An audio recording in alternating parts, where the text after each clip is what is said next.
Traduire les mystères de notre digestion en équations mathématiques et en circuits électroniques, c'est le tour de force réussi par Christian Dankra, désormais élevé au grade de docteur. Face à un jury de haut vol, le chercheur a démontré comment les ondes magnétiques et les parasites de notre environnement influencent notre métabolisme. Une soutenance mémorable, marquée par une rigueur scientifique exceptionnelle et une vive émotion familiale. Ici, le Kababoy, actualité au continent. Pour vous attribuer à l'unanimité le grade de docteur/PhD en physique, spécialité mécanique et systèmes complexes, avec la très haute mention, très honorable. Derrière un titre impressionnant, la thèse du tout nouveau docteur Christian Dankra touche en réalité à notre santé de tous les jours. Pour faire simple, le chercheur a étudié comment notre salive transforme les aliments que nous mangeons, comme l'amidon. Il a découvert que cette réaction chimique naturelle peut être perturbée ou modifiée par les forces magnétiques et par le bruit blanc, c'est-à-dire le chaos des ondes ambiantes dans lequel nous baignons tous. En démontrant que notre corps garde en mémoire ces stimulations extérieures, ces travaux permettent de comprendre comment les technologies modernes influencent à notre issue, notre digestion et notre équilibre cellulaire. Bon, en des mots simples, tout être humain fait la physique. Maintenant, la physique de nos jours n'est pas seulement calquée sur des phénomènes physiques comme on le voit. On peut étudier la physique dans le domaine de la biologie, dans le domaine social et dans plusieurs autres domaines. L'important, c'est de pouvoir donner une explication physique de ce qu'on fait. Okay? Et maintenant, les applications sont aussi importantes pour notre société. Il faut tout juste avoir des moyens, être dans un laboratoire de qualité, afin qu'on puisse mettre en valeur ces travaux faits pour des intérêts globaux et le développement de notre société. Au-delà de la biologie, l'enjeu scientifique de ce travail réside dans son incroyable approche interdisciplinaire. Christian Dankra a réussi à modéliser ces comportements humains en fabriquant un véritable circuit électronique de simulation. Une démarche novatrice et d'une complexité rare qui a suscité une appréciation scientifique particulièrement positive de la part du président du jury, le professeur Paul Wafo.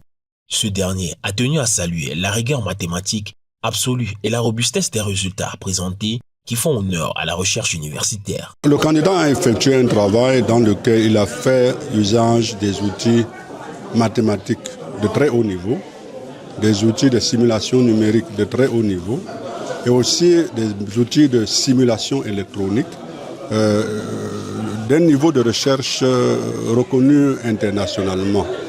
Et la conséquence de tout cela, la qualité des résultats qu'il a obtenus, non seulement est reconnue par le jury, mais également au niveau international par 3 publications qui sont apparues dans des revues internationales de référence dans le domaine qui est le sien. Une fois le verdict prononcé, la solennité de la salle de thèse a laissé place à une explosion de joie. Parents, amis et proches, venus en masse pour assister à ce grand moment, n'ont pas caché leur immense fierté face à cette consécration académique.